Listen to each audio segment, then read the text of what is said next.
to follow the laws of Islam. There's no compulsion in religion.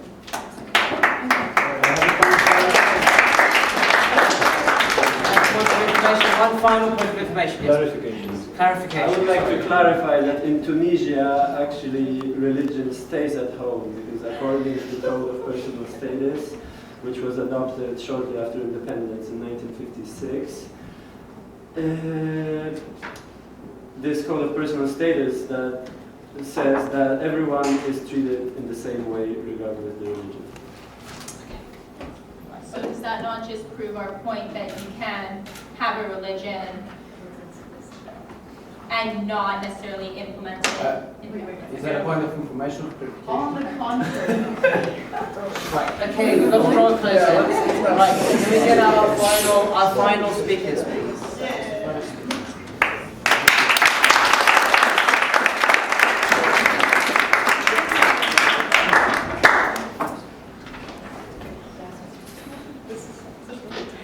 Alright, this may seem like something that has been said too many times, that is overused and cliched, but there is a reason it is always brought up, because it is true. What I'm talking about is, of course, the idea that every human being is granted rights simply because they are that, human. One of these rights that is often overlooked is the fact that we all deserve a sound and civilized government. The thing is, dictators are not civilized, and religious extremists are definitely not civilized. So why should they be left to run countries? As it states in the Declaration of Independence, a document renowned for how revolutionary it was, whenever any form of government becomes destructive of these ends, it is the right of the people to abolish it. This refers to the infringement of human rights by the government and to the lack of support by the majority of the people. It is quite clear that the vast majority of citizens in the Arab world are not satisfied with their governments. So shouldn't they be allowed to do what has been ingrained in the basis of what we consider to be Western society? We believe in these basic human rights, and we fight for them to continue and spread. But we have to realize that the only way they can really exist is if the governments uphold them. We are lucky enough to live in societies where human rights are a given, but some people have to fight tooth and nail just to have a chance at what we take for granted. And the reason we even have these rights to begin with is because we fought for them in the past. So why would we deny more countries the same opportunity? In order to create new governments, though, constitutions have to be written. But the thing is, if a constitution is written by an already established government, then it is biased and unfairly balanced for power. But if it's written by the people, or by a temporary government, such as in Egypt, it gives the foundations on which a new government must be built. And although one man in the interim government is part of the military, 3 others are judges, and professors are being brought in to help develop the Constitution. It is clear then they are taking the right steps in forming a new government that will not become another dictatorship, but instead be a constitution based on the will of the people. The minds behind the American Revolution believed that power lay not in violence, but instead in promises, contracts, and pledges. This is one of the major things that led them to be successful in creating a new government. The uprisings in the Arab world have not been violent, but have instead been about creating these new governments and these new contracts. So I think it is clear they are following the right path. Unlike our opposition, who only seem to be able to see the short-term effects of these revolutions, we have been looking at the long term as well. And whether it be related to the economy, human rights, terrorism, or racism, we believe these revolutions will be beneficial for not only the Arab nations, but the rest of the world as well. And we expect that the evidence provided during this debate has convinced you of the same. Thank you.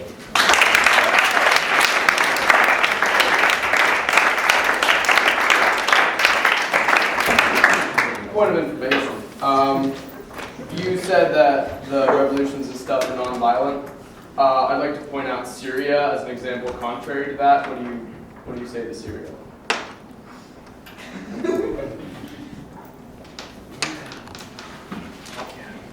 There's obviously going to be some level of violence in any revolution. If you look at the American Revolution, if you look at the French Revolution, people die. That is what happens in revolutions. And if you look at Syria, it is the government who is using these illegal weapons such as gases to kill their own people. A lot of the deaths are occurring because of the government, and so it is the government that is the problem in this case, not the people in the revolutions.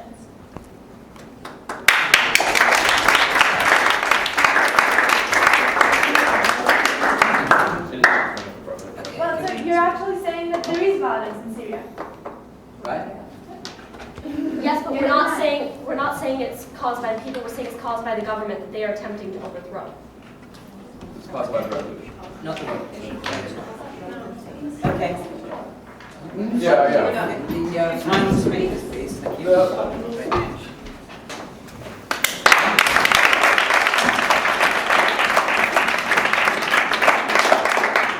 Thanks, y'all. All right. So, as my fellow opposition have suggested, the argument against this proposition is far from weak. There are plenty of reasons why revolutions can be bad for the Middle East. And that is not limited to the economy. Violence, as we pointed out with Syria, is a very real possibility. We have violence in Syria that has claimed more than 100,000 lives, is that right? 100,000 lives. That's a lot of people that are dead. And more are probably going to come if these revolutions continue. Egypt is near the verge of civil war. You got 17 million people walking in the streets. That sounds like a pressure cooker to me with a nuke in it. So that's bad. That's bad news. But far from violence, the economy. The economy in Egypt is based pretty strongly on tourism. That economy has crashed as a result of the revolutions. As the revolutions continue, the tourism industry will continue to fail. And as a result of that, Egypt will fall behind the rest of the Middle Eastern states. Moving on from that, we've looked at how democracy may not be compatible with the Middle Eastern sort of way of life. They have theocracies generally, ruled by Islamism, and we saw in Egypt how the revolution allowed Mohammed Morsi, a radical Islamist, to take power. And that may happen again. Egypt, as Andrew pointed out, is an example for the rest of the Middle East. It's the cultural capital. So what happens in Egypt tends to follow suit in the rest of the world. Looking forward, it looks like there's going to be less jobs in the Middle East as a result of these resolutions. The people in these countries, their children's children may find it harder to find jobs because their parents struggled with the government. And that government may not be better in the long run. In conclusion, I'd like to ask a question of this team right here. In the words of my man John Lennon. You say you want a revolution. Well, you know, we'd all like to see the plan. But when you talk about destruction, don't you know you can count me out? I know y'all will feel the same way, but it's a question of whether you like violence or not, or a peaceful way of transitioning through government. Thank you.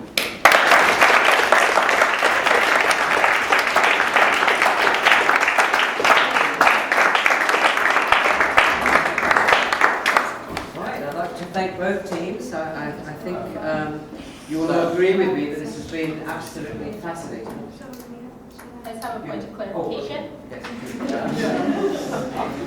I just like to clarify that the Egyptians were not aware that Morsi was an extremist when they voted him into power. That is simply how the Muslim Brotherhood operates as a political movement and terrorist operation. So therefore, that point is irrelevant. Well, the fact remains that the revolution opened up the floor to these radical Islamists to take power. Beforehand, they didn't have any way of getting in, but now, because of the revolution and the destabilization that it brought, they were able to take over. And that may happen again.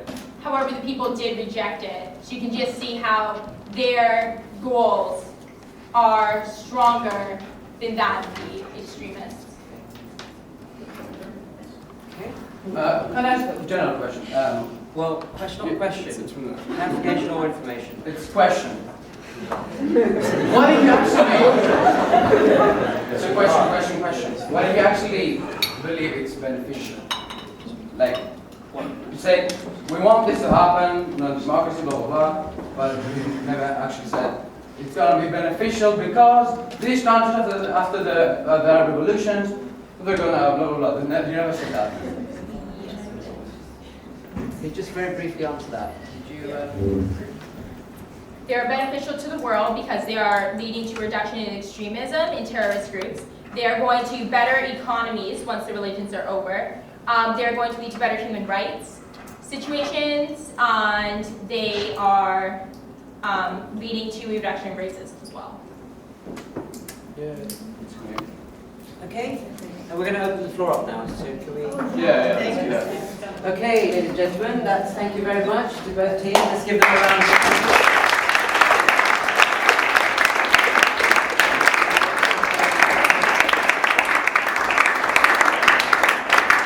Yes, I'm sure you will all agree that that has really been a fascinating evening of debate with both teams. A lot of work has gone into this, quite clearly on both sides. I mean, I'm quite amazed at the amount of information, statistics, and other important political facts that have come into this that have been used by both teams. We're going to open the floor to questions, and then after that we will have a vote. And of course, you're going to vote for the side that you think has given you the most convincing arguments in relation to the topic discussed. So, if I can open the floor to general questions. Yes. Yes. Hey guys, I have a question. It's more for you. You just said that when the Egyptians were given the right to a democratic vote, they voted Morsi into power, and they weren't aware that he was an extremist, as he's now turned out to be, and they wanted to overthrow him. And then he went on to say that the Muslim Brotherhood are extreme. Surely they knew he was a member of the Muslim Brotherhood when they elected him into power. And they clearly say in their policies that they're influenced heavily by Islam. I'm not saying they're not going to make generalisations, say that they're extremists, but they do clearly say that Islam, they're heavily influenced by Islam. It has a lot to do with all their policies and opinions. So are you saying that they weren't aware that he was a member of that party in the election?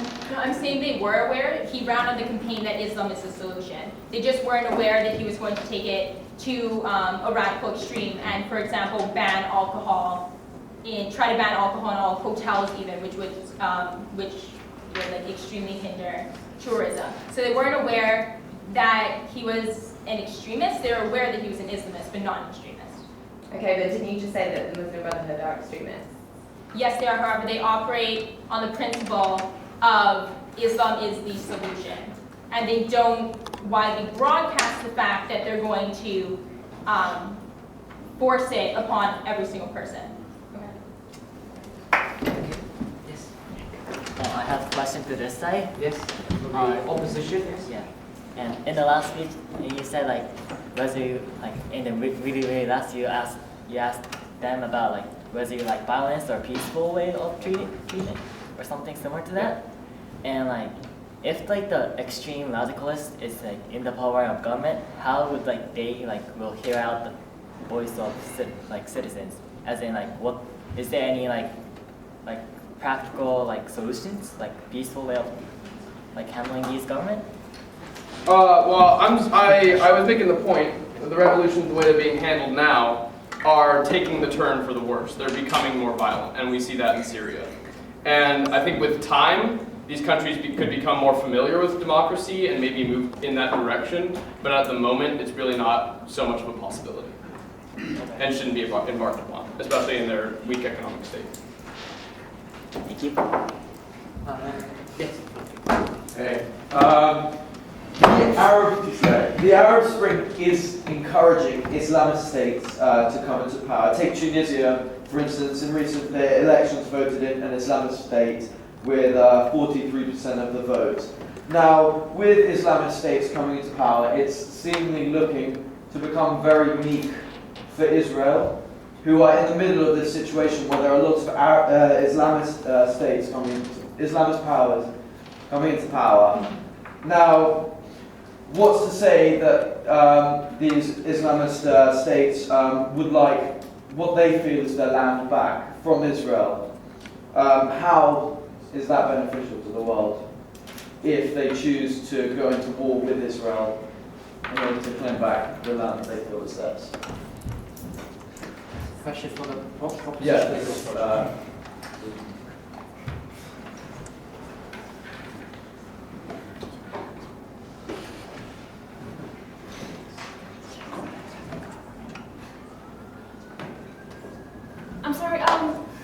evidence that they are wanting to do that?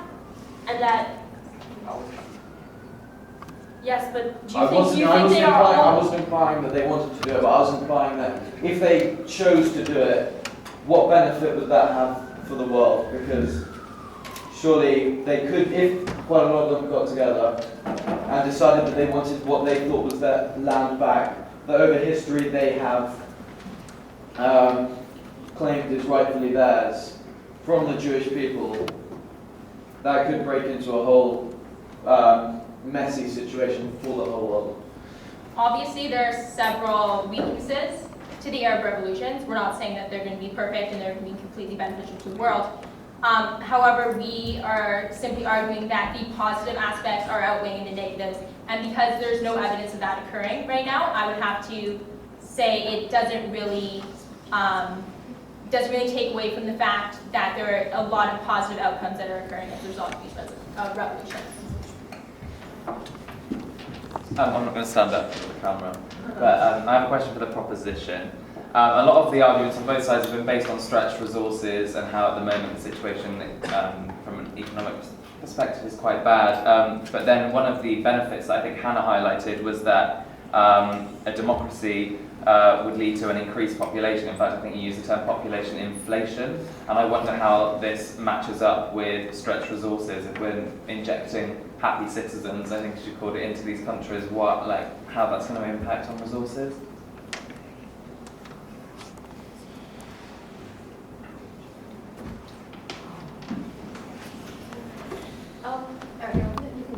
Well, I didn't really relate the population inflation to democracy. I just related it to tourism, and basically said that the population inflation in the Middle East countries could create massive beaches of tourism. So, But population implies that there are people that live in the countries, yeah. so there'll be more of them. There's in tourism for like the whole world, because in the Middle East right now there's extreme decline in tourism, but for the long term it's only temporary. So in the long term it will probably increase due to the massive population inflation. I don't see how population increases tourism. No, because it'll create a better environment, because there'll be more people there. But fewer resources.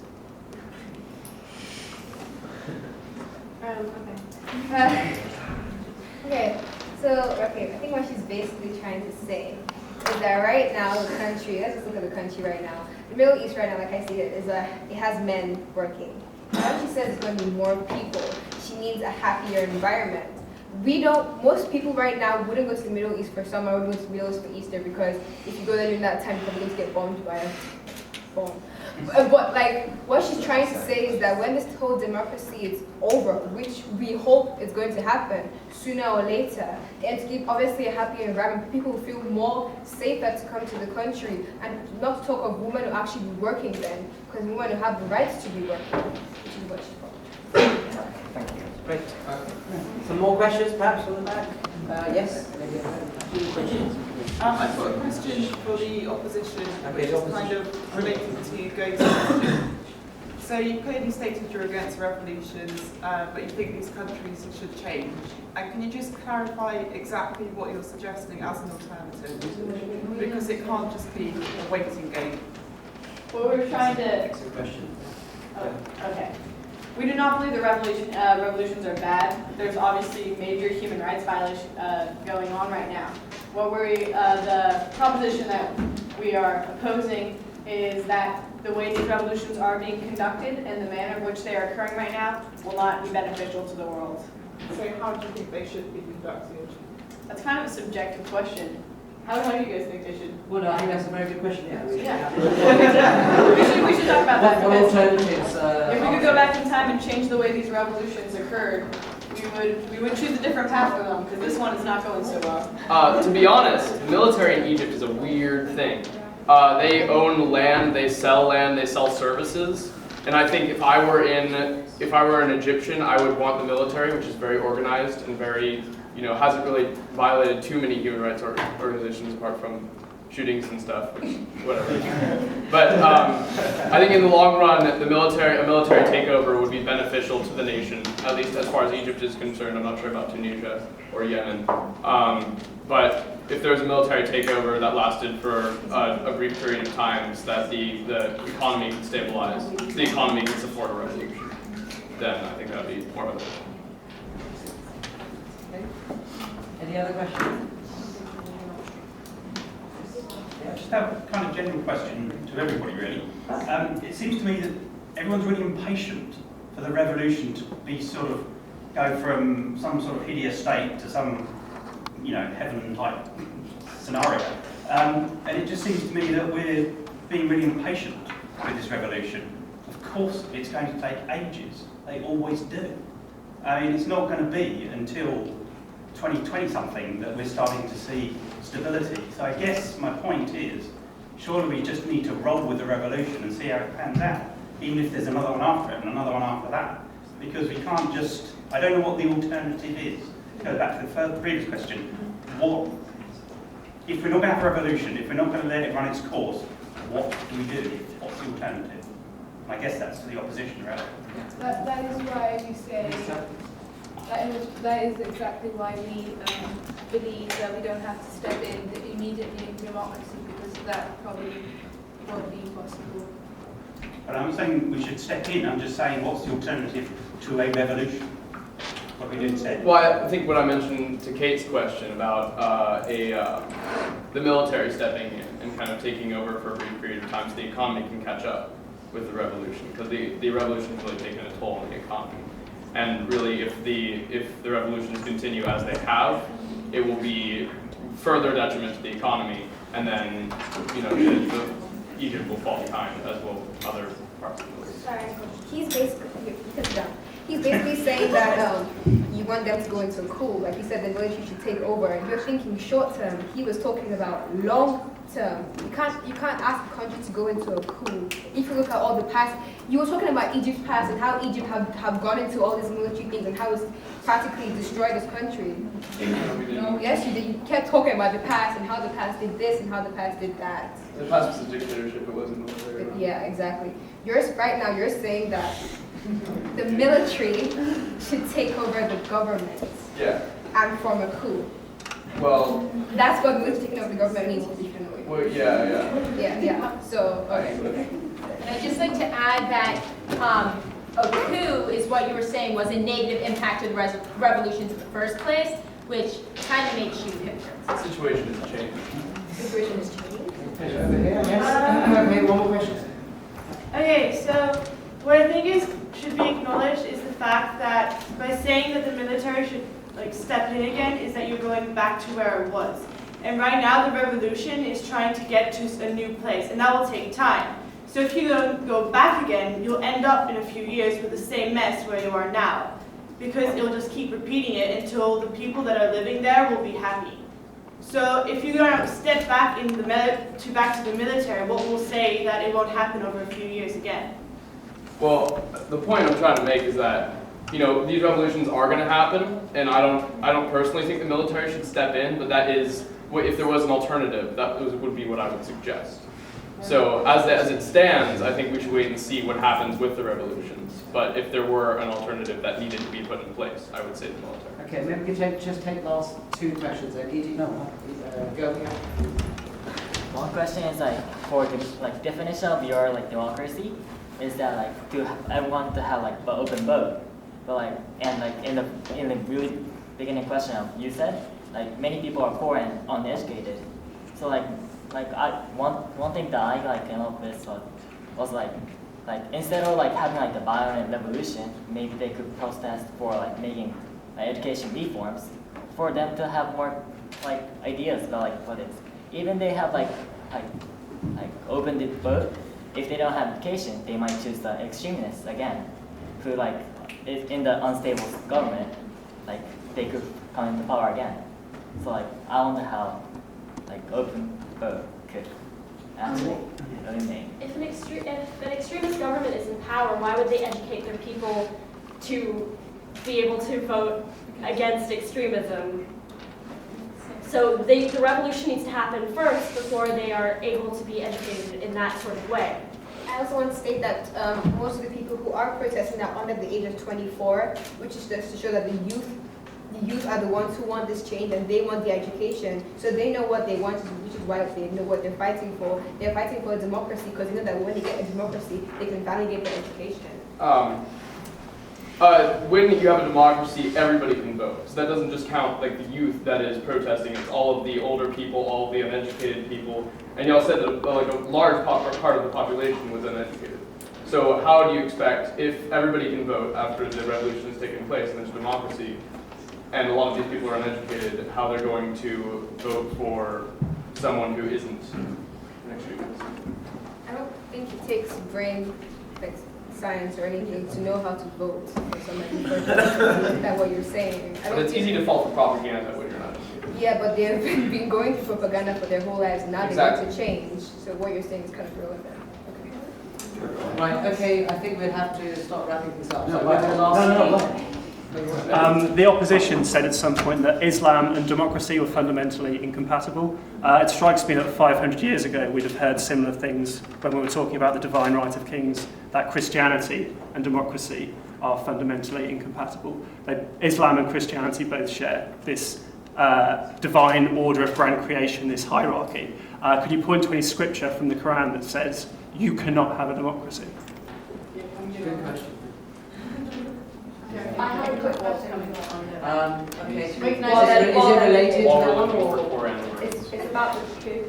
Okay, can somebody answer the first one then?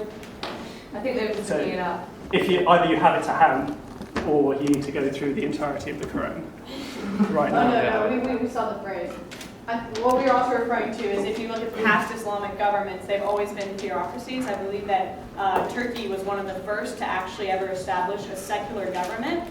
And so what we're looking at here is it's kind of been traditional in Islamic for, was it first since 600? So over 1,000 years, nearly 2,000, for these governments to be linked and for the people's vote has not been traditional. And so that's why we... In the last 2,000 years, it's been traditional in very few Okay, places. we've got to, I think we've got to get to the time. We've also got to vote. We've got to ask the audience to vote on this matter. So maybe, is there one final question? About the coup? All right, just one more then. Go ahead. I think basically what you said about it not being a coup in Egypt, it is, because the military overthrew the government, they captured Morsi, and they elected an interim president. So it was a coup. It wasn't anything to do with the public, although they may have signed petitions and protested. The military overthrew the government, captured the president, and appointed an interim government. So it was a military Very coup. briefly, is it coup or not a coup? Well, it is. It is a coup. It was a coup. Yeah, according to like I think you've already mentioned that. Is that right? yeah, me too. Can I try that water?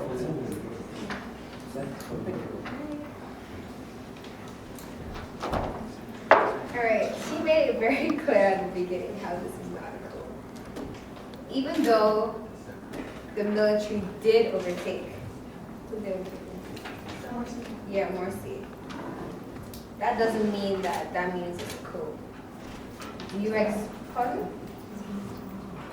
Exactly.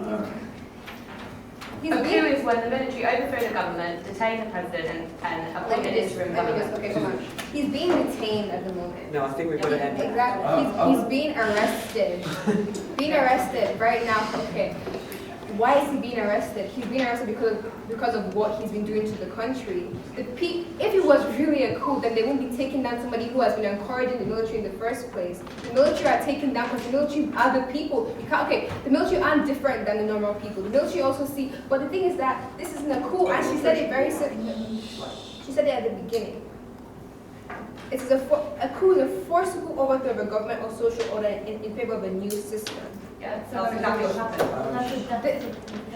That was the definition of a revolution. So if you're saying that's exactly what happened, she accidentally said that was that is the definition of a revolution. It is a coup. Okay, right, we've got to end it there, I'm afraid. Thank you very much.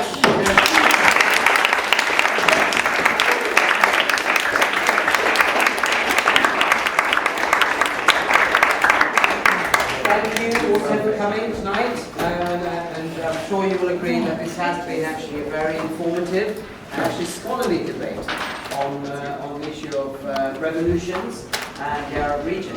So if I can ask both teams to disappear, we will take a very quick vote.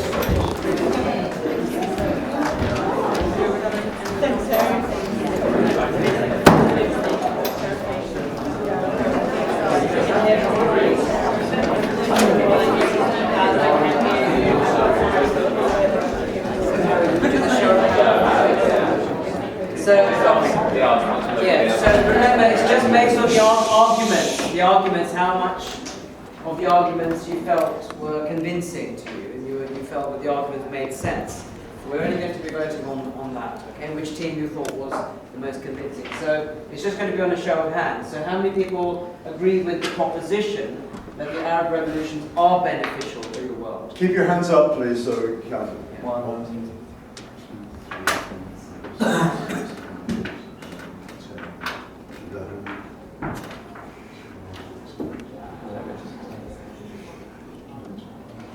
3, 23, please.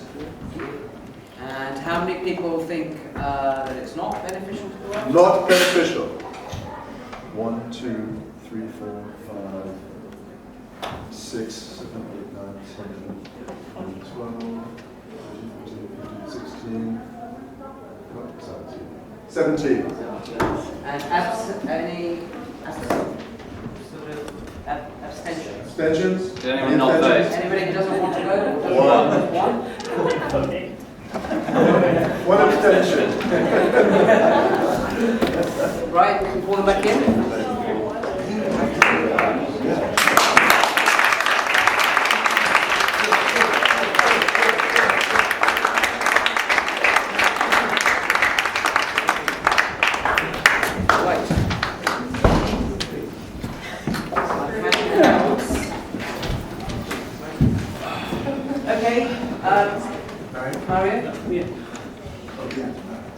Okay, the votes are as follows. The proposition has 23 votes, right? And the opposition, 17. Well done to the proposition.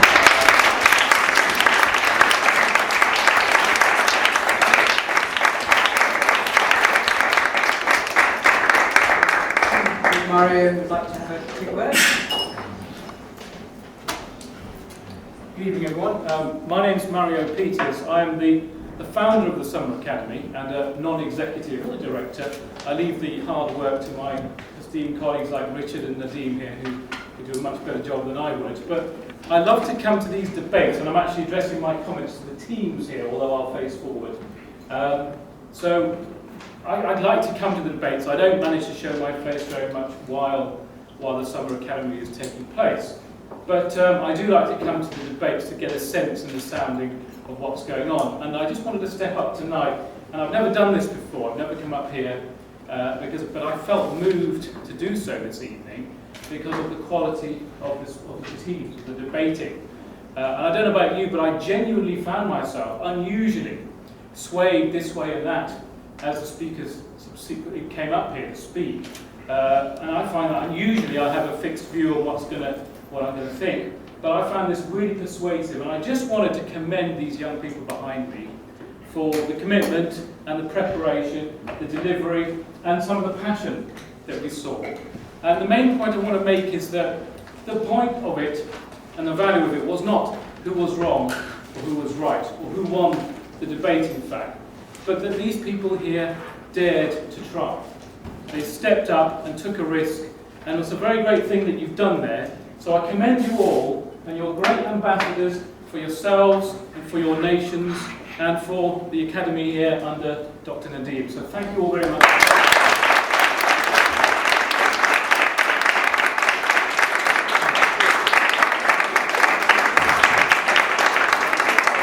I'd just like to add one thing to what Mario said. I was chatting with some of the students actually that were debating just before they went on. And just talking about their preparation and so forth. It's rather interesting that a number of them do not uphold the view that they were arguing. And the fact that they could actually debate as persuasively as they did in the positions they were showed not only how good their preparation was, but just how good a debater they are. I want to thank them, and I particularly want to thank the Dean, who really brought them to a point of excellence where any one of you could be on the floor of the Oxford Union. Absolutely. Thank you.